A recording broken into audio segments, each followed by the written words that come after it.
So we are solving and we are going to solve for x. So I'm going to take x to the other side. I will take x to the other side.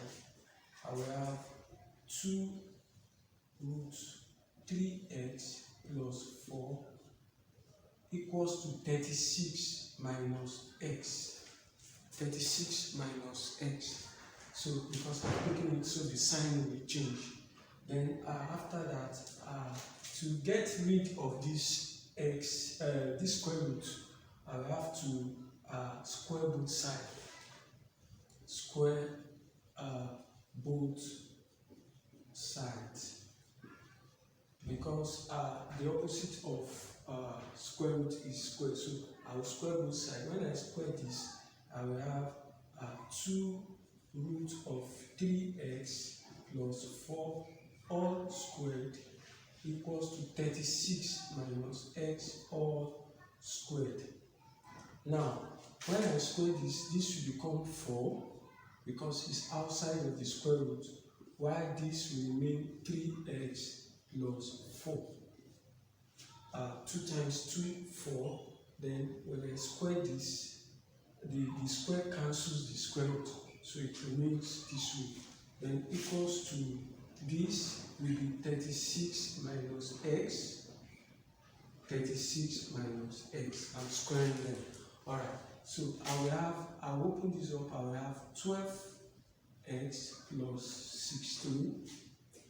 Like 4 times 3x is 12x, and 4 times 4 is 16, equals to, I open up, I expand this, I have 36 minus x, then minus x, 36 minus x.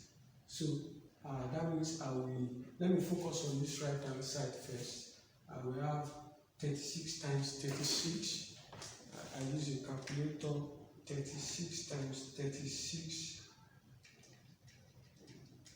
That will give me 1296 minus 36x.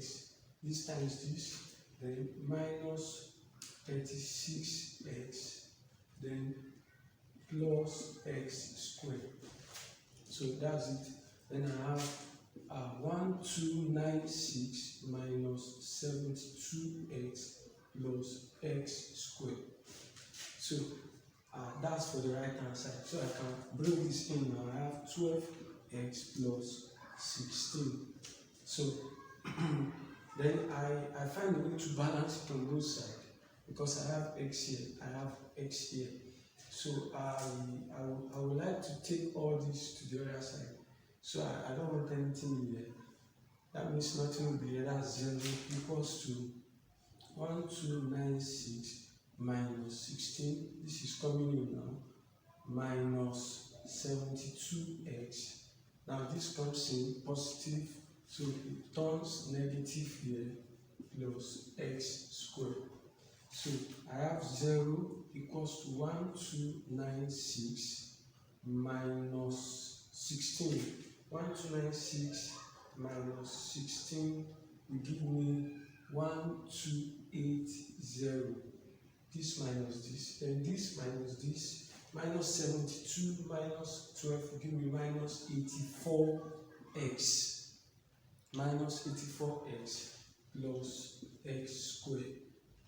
So to make this a little more convenient for me, I can put all this on the left hand side and put this on the right hand side. Nothing changes. So we have x squared plus minus 84x plus 1280 equals to 0. Then this is my familiar quadratic equation here. So I'm going to factorize this. I'll factorize this now, and I have 1280 here. I have 84 here.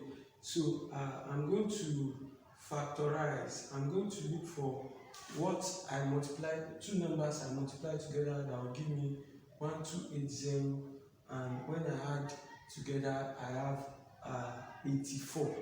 So I can use my calculator. 1280 divided by 10 will give me 1280 times 10. That will not give me this. Then let me check 15. 15 will give me a fraction. Let me check 16. 16 is times 80. To not give me this. Let me come down a bit. Let's check 12. 12. Okay. 12 will give us a fraction. Okay, let's go higher. Let's check 18. 18 will also give us a fraction. Let me go for 20. Okay, 20 times 64. 20 times 64 will give me 1280. And 20 plus 64 will give us 84. Another way I can do this is by breaking this down. I can break this down. I can reduce it. I can divide by 2, but I will not be doing that because the coefficient of x here is 1. I did bring it to be 2, then I can break each of them by 2. So I'm going to use this. I'm going to use 20 and 64 as my factors.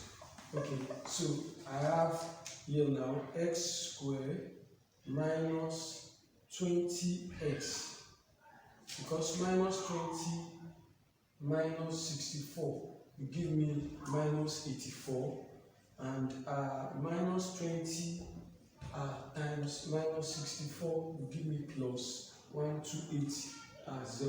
So minus 64x plus 1280 equals to 0. So I move on. I factorize now. What is common? X is common. X minus 20 minus what is common here? 64. Let me check. Okay, 64. 64 is common. That's x minus 20. What is here is what will be here. So equals to 0. So we have x minus 20 in bracket first, or x minus 64. X minus 64 equals to 0. So we come up here, x minus 20 equals to 0, or x minus 64 equals to 0. X equals to 0 plus 20, x equals to 20. Same thing here, x equals to 0 plus 64, x equals to 64. So x for this equation is 20 or 64. Now we have to check, we have to do a check to know if these two answers apply, if it can either be 20 or 64. So how do we do a check? We plug in 20 back into wherever we can find x. In that equation up there, we have 2 into square root of 3, 20 plus 4 plus 20. Let's see if we have the right hand side, which is 36. So this will give us 60. 60 plus 4, we have 2 root 64 plus 20. So root of 64 is 8. 8 times 2 is 16. Plus 20 will give us 36. So 20 is a valid answer. 20 is correct, it's applicable. Now we check 64 also. 2 into 3, 64 plus 4 plus 20. Sorry, plus 64 x. So I use my calculator now. I have 3 times 64, which is 192 plus 4. That will give me 196. So 2 into square root of 196 plus 64. Let's see. So root of 196 is 14. Let me check. 196. Okay, 14. 14 times 2 is 28 plus 64. 28 plus 64 will give us 92. That means it's not equals to 36. That means 20 is a valid answer, while 64 is not a valid answer. We call 64 is an extraneous root, meaning it's not applicable. It doesn't fit in here. So our answer x is equals to 20. So that's it for the first question.